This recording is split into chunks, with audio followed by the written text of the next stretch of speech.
Assalamualaikum warahmatullahi wabarakatuh. Alhamdulillah wa kafa wassalatu wassalamu ala nabiyina al-mustafa amma ba'd. Di sini kami akan mempresentasikan materi tentang sejarah peradaban Islam pada masa Bani Umayyah.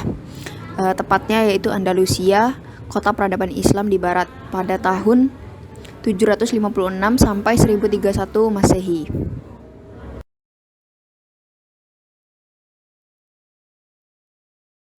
Di sini kami beranggotakan 3 orang, yaitu yang pertama Ulia Nur Izzatun Nikmah dengan NIM G00020018. Kemudian yang kedua Ilma Salzalin Husna dengan NIM G00020045.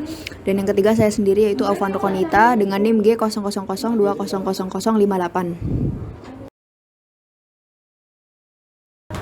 Baik, langsung saja ke latar belakang sejarah berdirinya Bani Umayyah, yaitu dengan berakhirnya kekuasaan Khalifah Ali bin Abi Thalib. Maka lahirlah kekuasaan Bani Umayyah sebagai penerus pemimpin umat Islam. Pada periode Ali dan Khalifah sebelumnya, pola kepemimpinan masih mengikuti keteladanan Nabi. Para khalifah dipilih melalui proses musyawarah dan kesepakatan bersama. Ketika mereka menghadapi kesulitan-kesulitan, maka mereka mengambil kebijakan langsung melalui musyawarah dengan para pembesar yang lainnya. Kemudian dinasti Bani Umayyah merupakan kerajaan Islam pertama yang didirikan oleh Muawiyah bin Abi Sufyan. Perintisan dinasti ini dilakukannya dengan cara menolak pembaiatan terhadap Khalifah Ali bin Abi Thalib. Kemudian ia memilih berperang dan melakukan perdamaian dengan pihak Ali dengan strategi politik yang sangat menguntungkan baginya. Terlepas dari persoalan sistem pemerintahan yang diterapkan, sejarah telah mencatat bahwa dinasti Umayyah adalah dinasti Arab pertama yang telah memainkan peran penting dalam perluasan wilayah, ketinggian peradaban, dan menyebarkan agama Islam ke seluruh penjuru dunia, khususnya Eropa, sampai akhirnya dinasti ini menjadi adikuasa.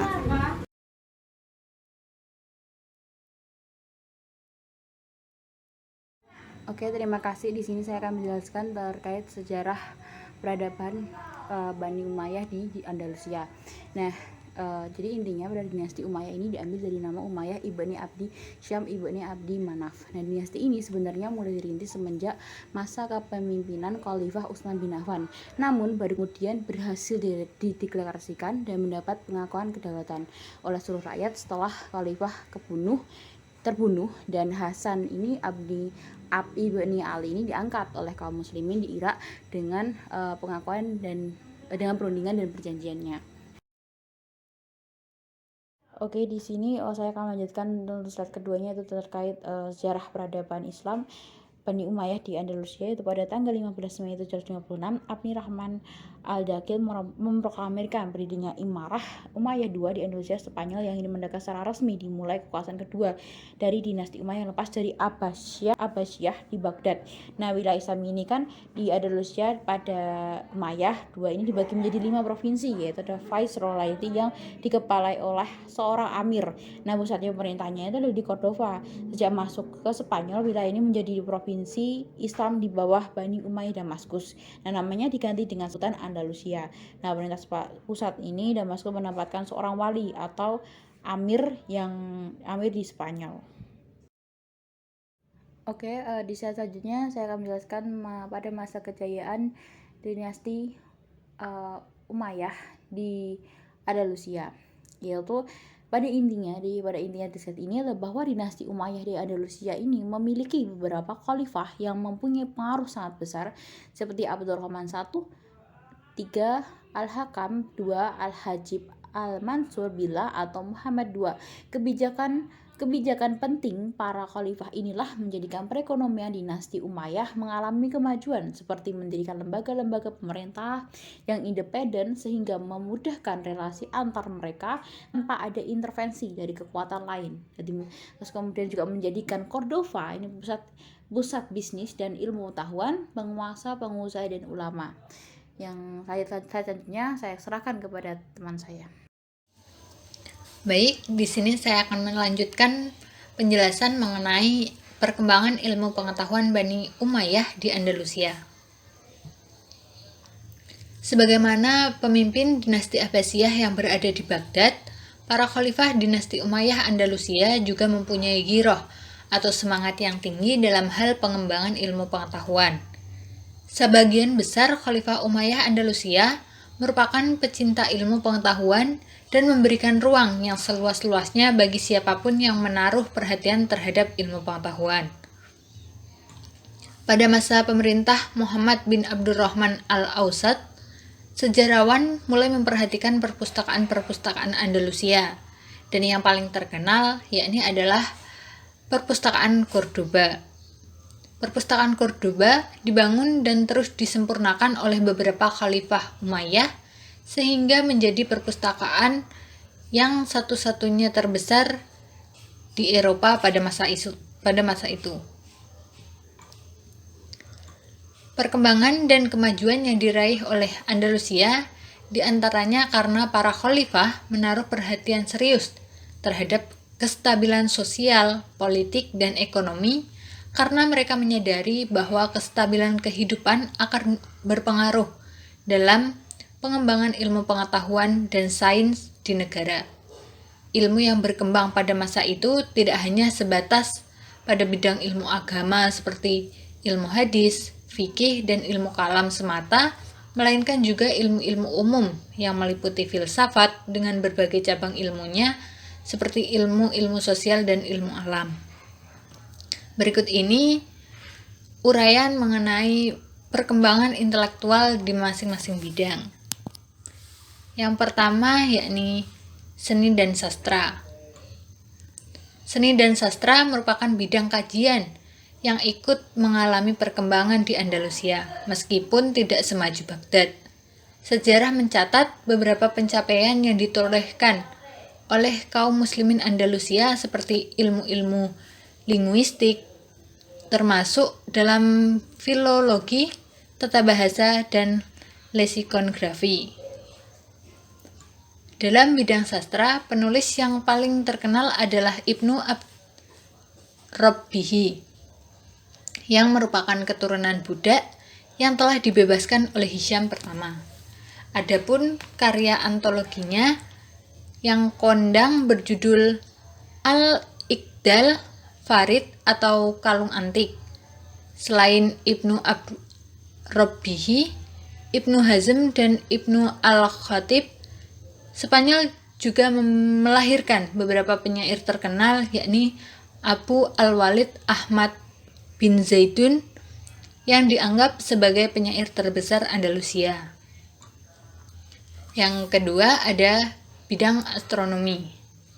Di bidang astronomi, sejarah Islam Al-Khawarizmi banyak sekali memberikan sumbangannya dengan karya-karyanya dan mempunyai pengaruh terbesar terhadap kontribusi ilmu pasti di antara semua penulis di abad pertengahan.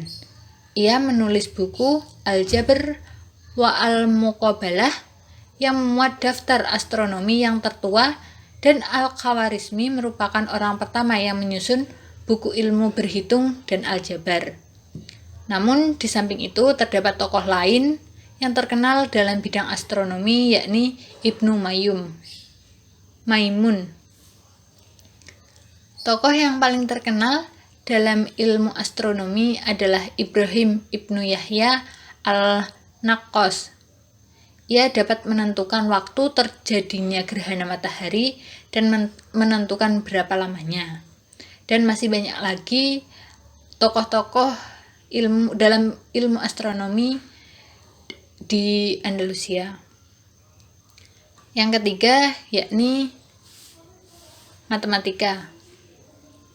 Ilmu ekstrak yakni matematika mulai berkembang karena didorong dengan adanya perkembangan filsafat. Ilmu pasti dikembangkan orang Arab berasal dari buku India yaitu Sinbad yang diterjemahkan dalam bahasa Arab oleh Ibrahim Al-Fazari. Kitab karya Al-Khawarizmi dalam perhitungan aljabar dan perbandingan merupakan lumbung emas di mana para ilmuwan muslim maupun ilmuwan Eropa sama-sama mengambilnya. Mereka menjadikan kitab ini sebagai sandaran dalam kajian-kajian dan mereka juga banyak mengambil teori-teorinya. Yang keempat yakni filsafat. Minat filsafat dan ilmu pengetahuan mulai dikembangkan pada abad ke-9 Masehi di masa Khalifah Bani Umayyah, Muhammad Ibnu Abdul Ar-Rahman.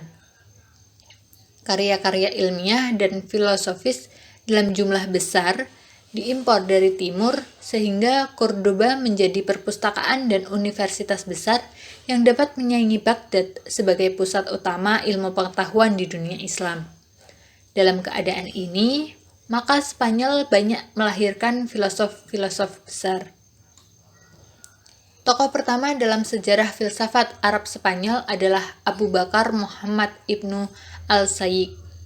Sebagaimana Al-Farabi dan Ibnu Sina, masalah yang dikaji dalam filsafatnya bersifat etis dan eskatologi. Magnum opusnya adalah kitab Tadbir al-Mutawahhid. Tokoh kedua yang memberikan andil bagi pengembangan filsafat di Andalusia adalah Abu Bakar Ibnu Tufail. Dengan karya filsafatnya yang sangat terkenal, yakni Hai Ibnu Yaqzan. Yang kelima, ada kedokteran.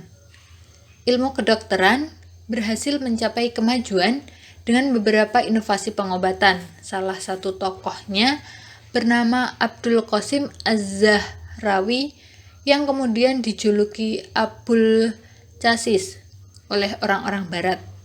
Beliau adalah seorang ahli bedah terkenal dan menjadi dokter istana.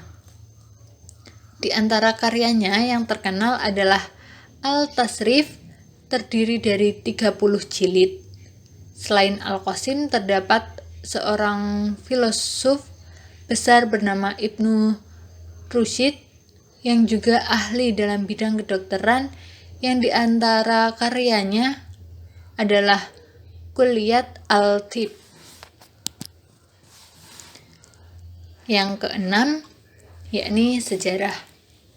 Ibnu Khaldun melalui karya Muqaddimahnya, dialah yang pertama kali mengemukakan teori perkembangan sejarah, baik berdasarkan penyelidikan faktor jasmani dan iklim, maupun kekuatan moral dan rohani. Sebagai orang yang mencari dan merumuskan hukum kemajuan dan keruntuhan bangsa, maka Ibnu Khaldun dapat dianggap sebagai pencipta ilmu baru, karena tidak ada penulis Arab maupun Eropa yang mempunyai pandangan sejarah yang sejelas itu dan mengulasnya secara filsafat. Buku Muqaddimah Ilmu Khaldun, Ibnu Khaldun, menjadi tumpuan studi para ahli barat dan ahli-ahli lainnya, dan kebebasan Ibnu Khaldun diakui oleh sejarawan Toynbee.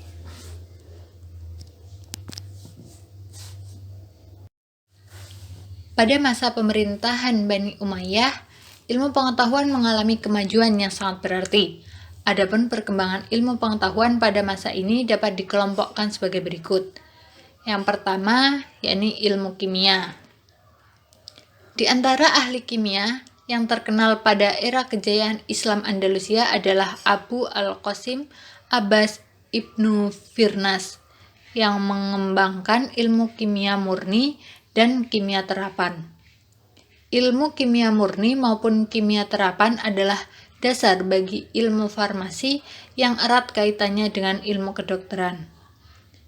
Dia dikenal ahli dalam berbagai disiplin ilmu. Selain seorang ahli kimia, ia juga seorang humanis, penemu, musisi, ahli ilmu alam, penulis puisi, dan seorang penggiat teknologi. Pria keturunan Maroko ini hidup pada saat pemerintahan Khalifah Umayyah di Andalusia. Yang kedua, yakni ilmu fikih. Kebanyakan masyarakat Spanyol Islam menganut mazhab Maliki. Mazhab Maliki menjadi aliran fikih yang populer. Di antara ulama fikih yang terkenal adalah Ziyad Ibnu Abdul Al-Rahman. Ilmu ini dikembangkan kemudian oleh Ibnu Yahya. Dia pernah menjadi qadhi pada masa Hisham Ibnu Abdul Ar-Rahman. Fuqaha terkenal lainnya adalah Munzir Ibnu Sa'id Al-Baluti, Abu Bakar Ibnu Al-Qutiyah, dan Ibnu Hazm. Selanjutnya mengenai nilai Islami dalam sejarah Bani Umayyah di Andalusia. Sejarah Islam menggambarkan catatan perkembangan perjalanan hidup manusia dari waktu ke waktu dalam membangun peradaban yang dihasilkan kaum muslimin. Dalam sejarah, kita bisa mengidentifikasikan dan memahami perkembangan aspek-aspek kehidupan dalam berbagai bidang seperti agama, sosial, ekonomi, ilmu pengetahuan, seni, sastra, dan bahasa. Selain mempelajari isi sejarah, kita diharapkan dapat mengambil hikmah yang digunakan untuk menyikapi permasalahan pada masa sekarang dan sebagai bekal untuk membangun masa depan. Berikut ini adalah nilai-nilai yang bisa dipetik setelah mempelajari sejarah Bani Umayyah di Spanyol. Yang pertama, pengalaman positif dan negatif dalam sejarah dijadikan bahan untuk perbaikan dalam menjalani kehidupan dan membangun peradaban. 2. Teori-teori sejarah kebudayaan Islam dapat dimanfaatkan dan diterapkan untuk mengatasi permasalahan hidup di masa kini dan masa yang akan datang. Ketiga, kedewasaan dalam berpikir dapat ditumbuhkan. Hal ini mendorong cara pandang ke depan yang lebih luas, bertindak arif, dan bijaksana. Yang keempat, mencintai dan bangga pada kebudayaan Islam masa lalu.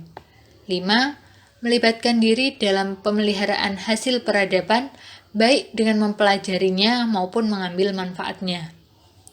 Keenam, semangat mencari dan mengembangkan ilmu pengetahuan dapat ditumbuhkan.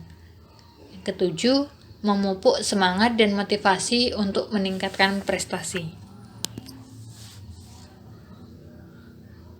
Baik, mungkin itu saja yang bisa kami sampaikan. Kurang lebihnya mohon maaf. Apabila ada pertanyaan mungkin bisa disampaikan di kolom komentar. Kurang lebihnya mohon maaf. Wassalamualaikum warahmatullahi wabarakatuh.